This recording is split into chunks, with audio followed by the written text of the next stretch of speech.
தம்பிகளா, எலெக்ஷன் வருது. நம்ம சின்ன எதுன்னு தெரியும்ல, ஓட் போட்டுருங்க. சரியா?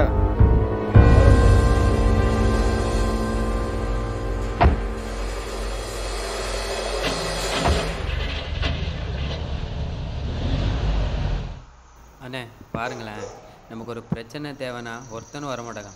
அதே எலெக்ஷன் வந்துட்டால் மட்டும் போதும், குடும்பமாக கிளம்பி வீடு வீடாக ஓட்டு கேட்கணும். இதோட நிப்பாட்டினா பரவாயில்லண்ணே. அவங்களுக்கு ஆரத்தி மாலை மரியாதை.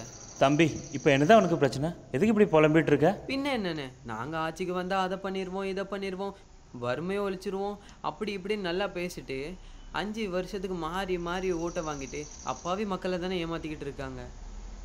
தம்பி, இப்போ ஒருத்தன் வந்தான் தெரியுமா? அவன் எலெக்ஷன் முன்னாடி 10,000 ரூபா சம்பாதிக்க கூட கஷ்டப்பட்டுட்டு இருந்தான். ஆனால் இப்போ பஸ்ஸுக்காரன் நல்லா வாழ்ந்துட்டு இருக்கான். இது நம்ம நாட்டோட தலைவிதி தம்பி, ஒன்றும் பண்ண முடியாது. அண்ணே, விவசாயம் தான் நம்ம நாட்டோட முதுகெலும்புன்னு சொல்கிறாங்க. ஆனால் இதே நாட்டில் தானே அதிகபட்ச விவசாயிங்க தற்கொலை செய்கிறாங்க. இதுக்கு யார் காரணம்? நல்ல அரசாங்கம் இல்லை, அதனால தானே. டேய், என்னெல்லாம் எப்போ பார்த்தாலும் அரசாங்கத்தை விடு. நீ இந்த விவசாயிகளுக்கு வேண்டி என்ன பண்ண? வாட்ஸ்அப்பில் ஒரு பிஎன்டிபி வச்சா மட்டும் எல்லாம் சரியாயிருமா? அண்ணே, நான் தனியாலாம் என்னென்ன பண்ணுவேன்? என்னால் முடிஞ்சது தானே நான் பண்ணுவேன். எல்லாரும் இப்படி சொன்னால் யார் நம்ம நாட்டை பாப்பா? சரிண்ணே, இந்தியாவில் உள்ள எல்லா நதிகளையும் இணைச்சிட்டா தண்ணி பிரச்சனை எல்லாம் தீந்துருன்னு சொல்கிறாங்க. ஆனால் எங்கே இணைச்சிருக்காங்க? வெறும் பேச்சுவார்த்தை தான் நடக்கு. தம்பி, இங்கே மனுஷங்களே ஜாதி மதம் என்னன்னு பிரித்து வச்சுருக்காங்க. நடக்கிறது பேச இதனால தானே எங்களை மாதிரி பசங்களுக்கு படிச்சுட்டும் இன்னும் வேலை இல்லாமல் இருக்கும். என்ன? நீ படிச்சிருக்க தானே? தம்பி, நீ படிச்சிருக்க, நீ தான் போய் வேலை தேடணும்.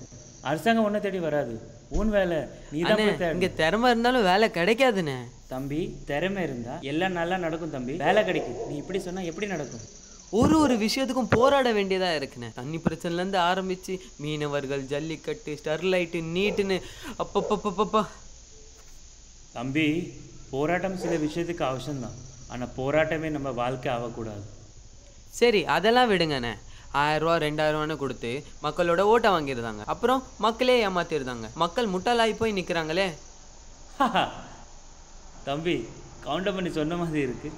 போட்டேன்னு சொல்லாதீங்க, ஓட்டை வித்துன்னு சொல்லுங்க. ஏமாறுறவன் இருக்கிற வரைக்கும் ஏமாத்துறவங்க இருக்க தான் செய்வாங்க. அது இல்லைண்ணே, இவனுங்க ஓட்டுக்காக இறந்து போன தலைவர்கள் பேரை சொல்லி ஏமாற்றி ஓட்டு வாங்குறாங்க. ஒன்று புரிஞ்சுக்க தம்பி, அந்த தலைவரெல்லாம் நம்ம மக்களுக்கு வேண்டி நிறைய செஞ்சுருக்காங்க. ஆனால் இவங்க ஒன்றுமே செய்யலை தம்பி. அப்போ எப்படி ஓட்டு கிடைக்கும்? அவங்க பேர் சொல்லி தானே ஓட்டு கிடைக்க போகுது.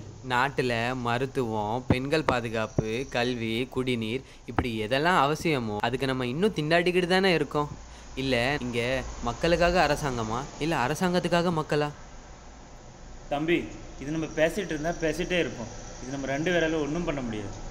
சரி தானே, வாங்க நம்ம போய் நம்ம பொழப்ப பார்ப்போம்.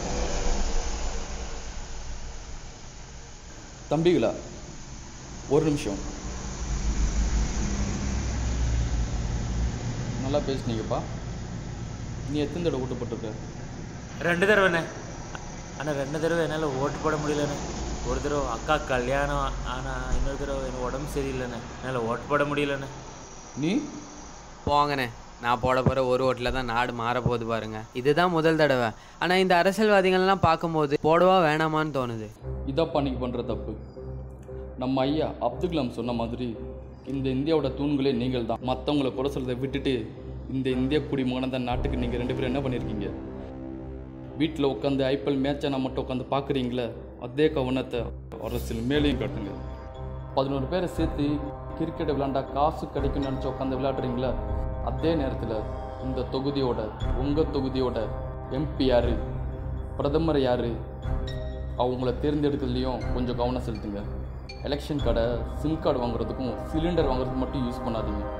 எதுக்கு யூஸ் பண்ணுமோ அதுக்கு யூஸ் பண்ணுங்க. நல்ல தலைவனை உருவாக்கு, இல்லை நல்ல தலைவனை உருவாக்கு.